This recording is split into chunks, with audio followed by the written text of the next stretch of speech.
नमस्कार, मैं हूं सिद्धांत और स्वागत है आपका छत्तीसगढ़ डिबेट में। तो छत्तीसगढ़ में पिछले 3 चुनावों में कांग्रेस की दशा लगातार बिगड़ी है। प्रदेश में विधानसभा और लोकसभा चुनाव समेत रायपुर दक्षिण सीट पर उपचुनाव हुआ। तीनों चुनाव में कांग्रेस को शिकस्त मिली। एक बड़े मार्जिन से सत्ता में बैठी कांग्रेस विपक्ष में आ गई। उपचुनाव में दक्षिण का रिकॉर्ड ना तोड़ सकी। इस दौरान कांग्रेस के अंदरूनी खेमे में अंतर्कलह की कई खबरें सामने आई, जिसने जमकर राजनीतिक बवाल मचाया। इसका सीधा फायदा भाजपा को मिला। कांग्रेस की शिकस्त पर पार्टी की राष्ट्रीय कमेटियों ने छत्तीसगढ़ का दौरा भी किया, लेकिन आज की तारीख तक उन कमेटियों की रिपोर्ट सार्वजनिक नहीं हुई। इससे कांग्रेस यह ना समझ सकी कि आखिर गलती कहां हुई। प्रदेश में अब नगरीय निकाय और त्रिस्तरीय पंचायत चुनाव आने वाले हैं।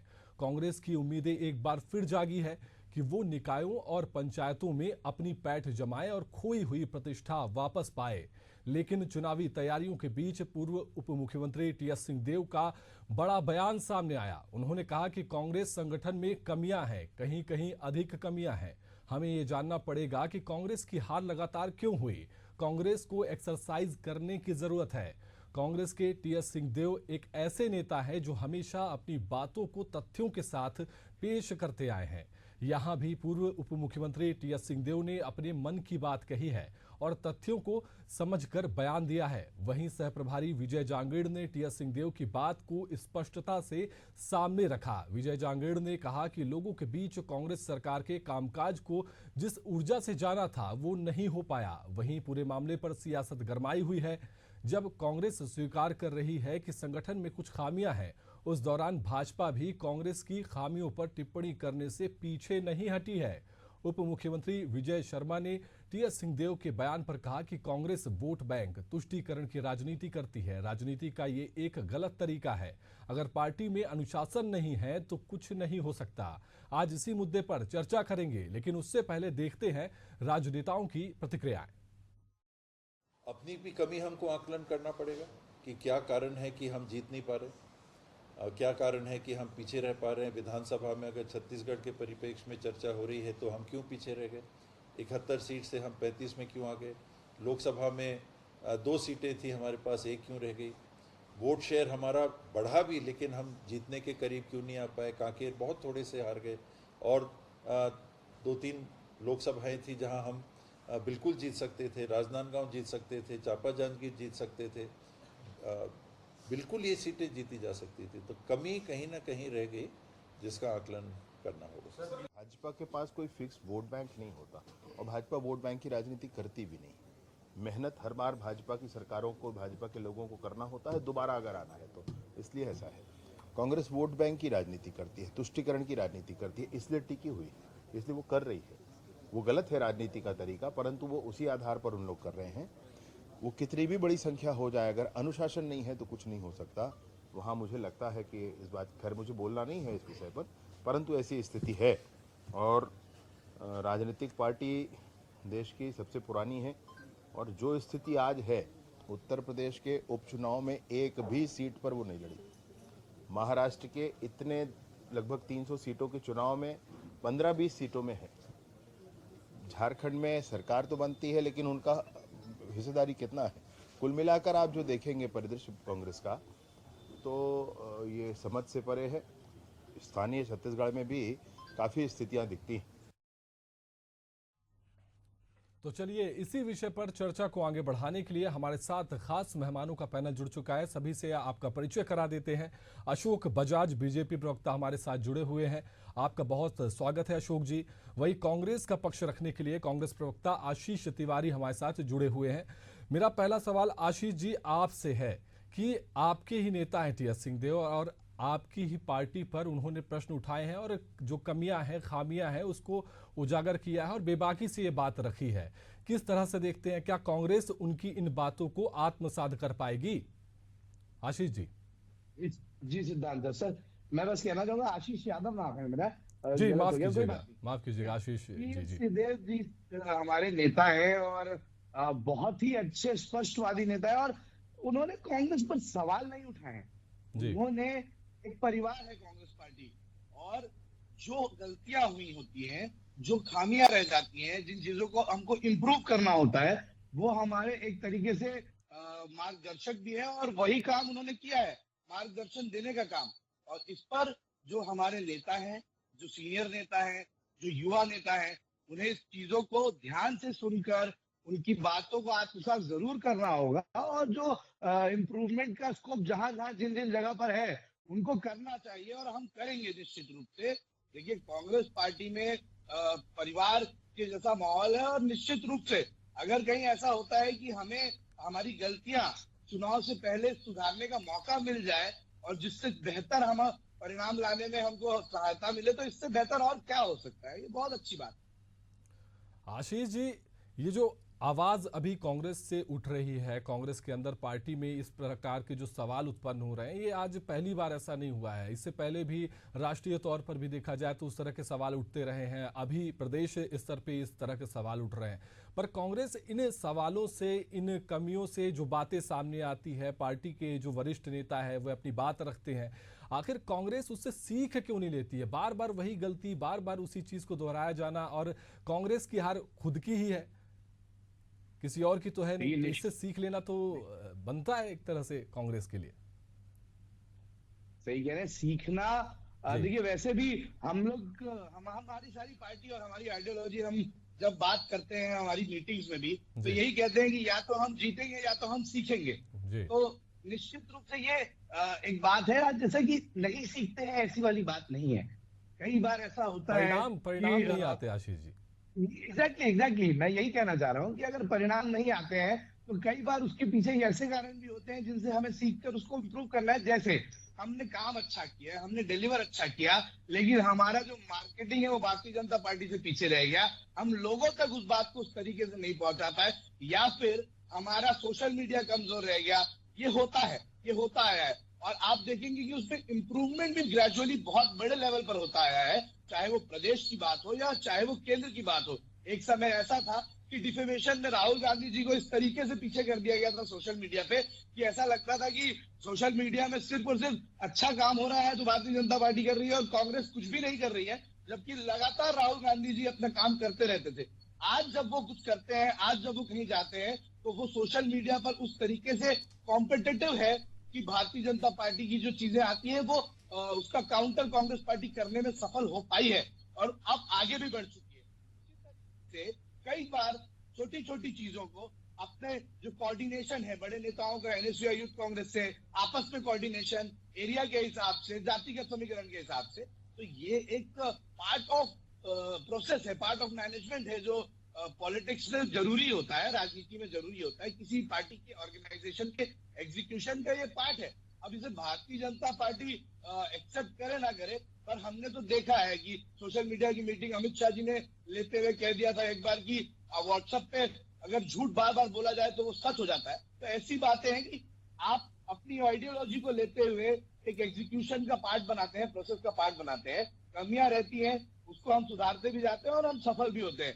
चुनाव है, एक पार्टी हारेगी, एक पार्टी जीतेगी, ये निश्चित है। ऐसा नहीं है कि कांग्रेस पार्टी कॉम्पिटिटिव नहीं है या कहीं भी ऐसा है कि एक तरफा भारतीय जनता पार्टी लीड कर रही हो, बिल्कुल ऐसा नहीं है। हम चुनाव लड़ रहे हैं और चुनाव ताकत से लड़ रहे हैं। अगर परिणाम हमारे पक्ष में नहीं आता है तो जरूर हम अपनी कमियों को सुधारेंगे। चलिए, अशोक जी से भी प्रतिक्रिया ले लेते हैं। अशोक जी, अपनी पार्टी में वह काम कर रहे हैं और पार्टी के लिए जो बेहतर हो सकता है संशोधन कर रहे हैं, यहाँ पर आशीष जी कह रहे हैं, और यहाँ पर तो विजय शर्मा ने तुष्टीकरण का आरोप कांग्रेस के ऊपर लगा दिया, यानी कि अगर कांग्रेस काम करे तो भी दिक्कत, ना करे तो भी दिक्कत। आखिर किस तरह से इस बयान को देखते हैं यहाँ पर आप, अशोक जी? पाठक जी, कांग्रेस देश की सबसे पुरानी पार्टी है और इनकी दशा देख के हमें बहुत पीड़ा होती है कि जो पार्टी कभी कश्मीर से कन्याकुमारी तक एक छत्र राज करती थी, वो पार्टी अब क्षेत्रीय दलों के भरोसे रह गई। क्षेत्रीय दल अगर उनके लिए सीट छोड़ेंगे तो उस सीट पे लड़ेगी। समाजवादी पार्टी ने उत्तर प्रदेश में सीट नहीं छोड़ी तो उत्तर प्रदेश से चुनाव से कांग्रेस बाहर हो गई। और छोटे छोटे दल, आपने कहा हम कांग्रेस समझौता नहीं करेंगे दिल्ली में, कांग्रेस मजबूर है, बेचारी अकेली लड़ेगी। तो कांग्रेस की इस दशा के लिए माननीय विजय शर्मा जी ने जो बात कही बहुत अच्छी कही। ये तुष्टीकरण के आधार पर चल रहा है। देश का जनमानस क्या चाहता है, जन भावना क्या है देश, इस पर चिंता करती नहीं है। केवल एक परिवार पर सीमित है, गांधी परिवार। इनके परिवार के 3 लोग आज सांसद बन गए। एक प्रियंका गांधी को सांसद बनाने के लिए, एक वायनाड जीतने के लिए पूरे देश में हो रहे 2 राज्यों के चुनाव और कई उपचुनाव को इन्होंने होमडे दे दिया। यानी एक परिवार के लिए करने वाली पार्टी है ये। इनका सोच कोई देश, समाज या प्रकृति कहीं नहीं है। इनकी सोच है एक परिवार का भला कैसे हो, और उस परिवार के पिछलग्गू बन के रहना ये अपनी शान समझते हैं। और इसीलिए कांग्रेस का धीरे धीरे पतन हो रहा है। आज की पीढ़ी इन बातों को पसंद नहीं करती है। नई पीढ़ी जो है प्रगतिशील विचारधारा की चलती है। रोज जो देखती है कि हमारा देश का हित किसमें हो रहा है, हमारे देश की भलाई किसमें है, हमारे समाज की भलाई किसमें है, कौन सी पार्टी है जो हमारे बारे में सोचती है, देश की कौन चिंता करती है। ये सब चिंतन आज की पीढ़ी कर रही है, आज के मतदाता कर रहे हैं। और इसीलिए भारतीय जनता पार्टी का ग्राफ बढ़ रहा है और कांग्रेस का घट रहा है। तो कुल मिलाकर कांग्रेस का पतन धीरे धीरे हो रहा है। और जैसे जैसे पतन हो रहा है वैसे वैसे इनमें अंतर्द्वंद भी बढ़ रहे हैं, लड़ाइयां हो रही हैं। अब टीएस बाबा जी लाख इनको नसीहत दें, लेकिन उनकी नसीहत में चलने वाले नहीं है लोग। सिर्फ पुटौल की स्थिति आ गई है। वहां देखिए इनके पर्यवेक्षक गए थे बिलासपुर में, तो उनके साथ कैसा इन्होंने सलूक किया, ये पूरे देश ने देखा, सब लोगों ने देखा कि किस तरह से एक पर्यवेक्षक के साथ दुर्व्यवहार किया जाता है, वो भी प्रदेश के अध्यक्ष के सामने में। तो कुल मिलाकर कांग्रेस पार्टी का वैचारिक पतन हो गया है और धीरे धीरे ये जो है नेपथ्य में जाती जा रही। आशीष जी, अशोक जी ने कह दिया है कि कांग्रेस जो है जन भावनाएं नहीं समझ पा रही है, तमाम कमियां खामियां उन्होंने गिना दी है। आपकी प्रतिक्रिया? देखिए क्या है कि भारतीय जनता पार्टी का रिप्रेजेंटेशन इतना अलग होता है, बेहतरीन तो नहीं कहूंगा मैं, इतना अलग होता है कि उसको देखकर ऐसा लगता है कि दुनिया में कुछ और ही चीजें चल रही हैं। जब लोकसभा चुनाव अभी हुआ था तो 40 अलायंस एनडीए के थे और 31 अलायंस जो है इंडिया गठबंधन के थे। तो पता नहीं दलों से हम ज्यादा गठबंधन करके चल रहे हैं या भारतीय जनता पार्टी, ये तो बहुत साफ है। दूसरी बात, इन्होंने कहा कि कांग्रेस पार्टी खत्म हो रही है। भाई आप सोचिए 2014 में ये लेकर आए थे नारा कांग्रेस मुक्त भारत, हम पीछे सीट में थे। इस लोकसभा चुनाव में सीटें बढ़ी हैं, इंडिया गठबंधन की बेहतर परफॉर्मेंस हुआ है, हम राज्यों के चुनाव में अच्छा परफॉर्मेंस कर रहे हैं। वोट परसेंटेज आप किसी भी राज्य में चुनाव हो रहे हैं तो देख लीजिए। आप सोचिए कि जो नैरेटिव सेट हुआ है और जिस आइडियोलॉजी पर भारतीय जनता पार्टी चल रही है, विजय शर्मा जी ने बोला तुष्टीकरण। आप सोचिए ये धर्म के नाम पे राजनीति कर रहे हैं और हमें तुष्टीकरण का आरोप लगा रहे हैं, ये कैसे संभव है? कांग्रेस और देखिए अभी मेरे आदरणीय अशोक भैया ने कहा कि ये टीएस बाबा की बात नहीं मानेंगे। सर टीएस बाबा भी कांग्रेस ही है, हम सब एक कांग्रेस हैं। और रही बात एक पार्टी परिवारवाद, आप अपनी पार्टी में अगर देखेंगे तो आपके सारे पुराने सांसदों के बच्चों को आप मंत्री बनाए बैठे हैं। आपको लगता है कि कांग्रेस पार्टी एक पार्टी से, एक परिवार से चलती है, तो ये आपकी गलतफहमी। कांग्रेस पार्टी में जिस तरीके से कार्यकर्ताओं को बोलने की आजादी है और हम जिस तरीके से अध्यक्ष चुन रहे हैं, एनएसयूआई यूथ कांग्रेस से लेकर चुनाव, बहुत सारी चीजें हम अपनी चीजों को अच्छे से बेहतर तरीके से कर रहे हैं। लेकिन भारतीय जनता पार्टी को इन सब चीजों से बिल्कुल मतलब नहीं है। उन्हें मतलब है कि किस तरीके से कांग्रेस को डिफेम कर दिया जाए। अगर कांग्रेस अच्छी बात कर रही है, खुलकर बात कर रही है, अपनी गलतियों को भी मान रही है कि हम पॉलिटिकली ये गलतियां कर रहे हैं उसको सुधारेंगे, तो उसमें भी इनको लगता है कि भैया इन्होंने ऐसा बोल दिया है, अब इनको इतनी सारी खरी खोटी सुना दो और इनको पब्लिक के सामने कह दो कि ये तो टूट चुके हैं, बर्बाद हो चुके हैं। स्टेज पर बृजमोहन अग्रवाल जी और अरुण साहु जी जिस तरीके से लड़कर नीचे उतरे वो सबने देख लिया। और उसके बाद इनको लगता है कि हमारी, देखिए जहां पर भी पार्टी है, जहां पर भी इतना बड़ा समूह होता है, हो सकता है कि मनमुटाव हो, लेकिन इसका मतलब ये नहीं होता है कि आप अपनी विरोधी पार्टी को कह दें कि वो टूट चुके हैं, बिखर चुके हैं। और बल्कि अपने आप को आईने में देखने की बजाय दूसरों पर आरोप लगाना, ये भारतीय जनता पार्टी की पुरानी फितरत। अशोक जी, बात तो यहाँ पर आशीष जी की भी ठीक है कि कांग्रेस ने जो लोकसभा चुनाव में अच्छा प्रदर्शन किया था, कहें तो पूरे देश में 99 सीटें कांग्रेस की आई थी, और आप कह रहे हैं कि जो पार्टी है वो मिट चुकी है, और कांग्रेस प्रवक्ता ने भी जो सवाल उठाए हैं उस पर भी अपना जवाब दे दीजिए। नहीं, मैंने ये बात कही थी कि कांग्रेस जो है ये सबसे बड़ी पार्टी, सबसे पुरानी पार्टी है देश की, लेकिन क्षेत्रीय दल जो छोड़ते हैं वो इनके हिस्से में आता है। क्षेत्रीय दल के भरोसे चुनाव लड़ रही है। उत्तर प्रदेश में मुलायम सिंह यादव परिवार यानी अखिलेश यादव जो कहेंगे वो मानेंगे, राहुल गांधी जी वही खड़गे जी मानेंगे। कुल मिलाकर क्षेत्रीय दलों पर आश्रित हो गई है, ये मैंने कहा। आज जो इस स्थिति में आई है कांग्रेस, इसको देखकर पीड़ा होती है। कांग्रेस आए, जनमानस के लिए लड़े, कांग्रेस जन समस्या के लिए लड़े, देश की उन्नति के लिए लड़ाई करे, संघर्ष करे, आगे आए, ये कहीं नहीं है। केवल तुष्टीकरण के लिए लड़ेंगे।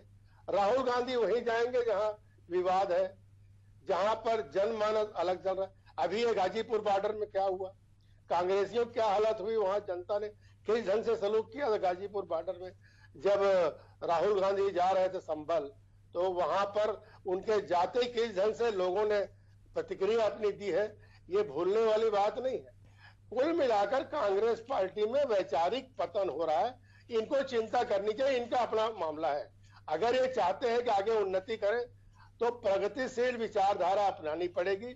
आज के मतदाताओं के सोच के हिसाब से चलना पड़ेगा, तब जाकर कांग्रेस जो है फिर से स्थापित हो सकती है, वरना कांग्रेस को तो लड़ कर अपना दिन गुजारना पड़ेगा, और इसी स्थिति में अगर रही तो कांग्रेस का नामो निशान मिट सकता है। आशीष जी, आपके शुभचिंतक हैं और चिंता आपकी ही कर रहे हैं कि आपका कुछ भला हो जाए, और आपका भी जो जवाब है वह भी दे दीजिए आप। बिल्कुल, मैं अशोक भैया की बातों को जो है उनका धन्यवाद करता हूं कि वो इतनी शिद्दत से कांग्रेस पार्टी के बेहतरी के लिए सोच रहे हैं। बट मुझे जहां तक, मैं कांग्रेस पार्टी को अंदर से महसूस करता हूं और देखता हूं कि कांग्रेस पार्टी की आइडियोलॉजी, चाहे वो राहुल गांधी जी हो या शीर्ष नेतृत्व हो, बहुत स्पष्ट है। हम देश को डेवलपमेंट, शिक्षा, बेरोजगारी, इन चीजों पर आगे लेकर जाना चाहते हैं, और साथ ही साथ जो देश में नफरत फैल रही है, देश में जो हेट्रेड है, जो जहर है, उसको खत्म करना चाहते हैं। रही बात राहुल गांधी जी की, राहुल गांधी जब भारत जोड़ो में चल रहे थे तो मैं साथ चलकर देख चुका हूं कि किस तरीके से लोगों ने उनका उत्साह बढ़ाया और किस तरीके से लोग उनको समर्थन देने आए थे। और बात यह है कि आप देखिए, ये कहते हैं कि राहुल गांधी जी वहां जा रहे हैं जहां पर विवाद हो रहे हैं। हमें तो इस बात का दुख है साहब कि मोदी जी मणिपुर क्यों नहीं जा रहे हैं, और मोदी जी वहां क्यों नहीं जा रहे हैं जहां देश में लोगों के साथ ऐसी दुखद घटनाएं हो रही हैं। मोदी जी केवल और केवल अडानी जी के साथ विदेश यात्रा करेंगे क्या? मोदी जी क्यों नहीं कहते हैं मणिपुर पर कुछ? क्यों नहीं अभी तक ये स्पष्ट कर पाए हैं कि फुनसुक वांगचुक वहां पर बैठे हुए थे इतने दिन धरने में, और वो खुलेआम कहते हैं कि नहीं, चाइना ने एक जमीन भी नहीं ली। उसके बाद खुद जो है सरकारी डेटा आता है कि 25,000 किलोमीटर जो है चाइना ने ले लिया। देखिए, ये सब बातें जो हैं, अब इनसे ऊपर उठ के भी बड़ी परेशानियां देश में आ चुकी हैं। जिस तरीके से फाइनेंशियल क्राइम हो रहा है, जिस तरीके से फाइनेंशियल बोगस चीजें हो रही हैं, एक दो लोगों को कैपिटलिज्म पूरा का पूरा उनके पास, पूरे भारत देश को का धन, पूरे भारत देश की समृद्धि देने की जो कोशिश की जा रही है, उसके खिलाफ है। हम चाहते हैं कि भारत का युवा एंटरप्रेन्योर बने, हम चाहते हैं कि भारत का हर एक व्यक्ति जो है आगे बढ़े।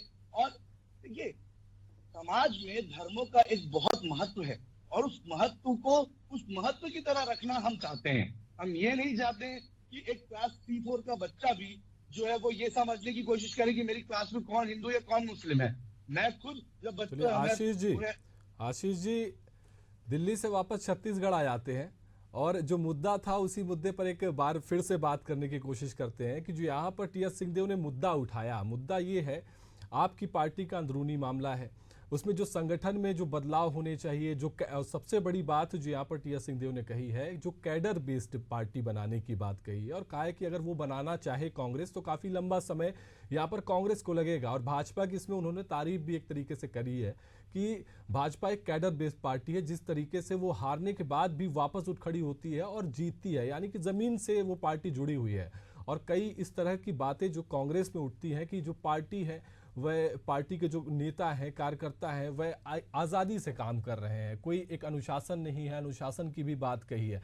इस विश्लेषण को क्या कांग्रेस पार्टी को खुद से मंथन नहीं करना चाहिए? और इस पर मंथन के साथ में काम सबसे ज़्यादा ज़रूरी हो जाता है, क्योंकि जब तक काम नहीं होगा तब तक परिणाम भी नहीं निकल पाएगा। तो इस पर आप अपनी बात कह देते। सिद्धांत जी, मैं ये बिल्कुल नहीं समझ पा रहा हूँ कि क्यों ये इमेज पोर्ट्रे हो रही कि ये बातें नहीं होती होंगी। कांग्रेस पार्टी की हर एक एग्जीक्यूटिव मीटिंग, चाहे वो youth Congress, NSUI, main Congress, महिला कांग्रेस की हो, इन बातों पर खुलकर चर्चा होती है। हमारे यहाँ बोलने की आजादी है, हमारे यहाँ फैसले थोपे नहीं जाते हैं और हमारे यहाँ नेता स्पष्ट रूप से सार्वजनिक पटल पर अपनी बात कहते हैं, गलतियां बताते हैं एक दूसरे को। यस बाबा जी ने जो कहा वो सही कहा कि Bharatiya Janata party cadre based party है। भारतीय जनता पार्टी कैडर बना रही है आरएसएस से, लेकिन उनके कैडर बनाने का जो तरीका है वो धर्म पर आधारित है, कुछ हद तक बहुत ज्यादा हिंदुत्व पर आधारित है।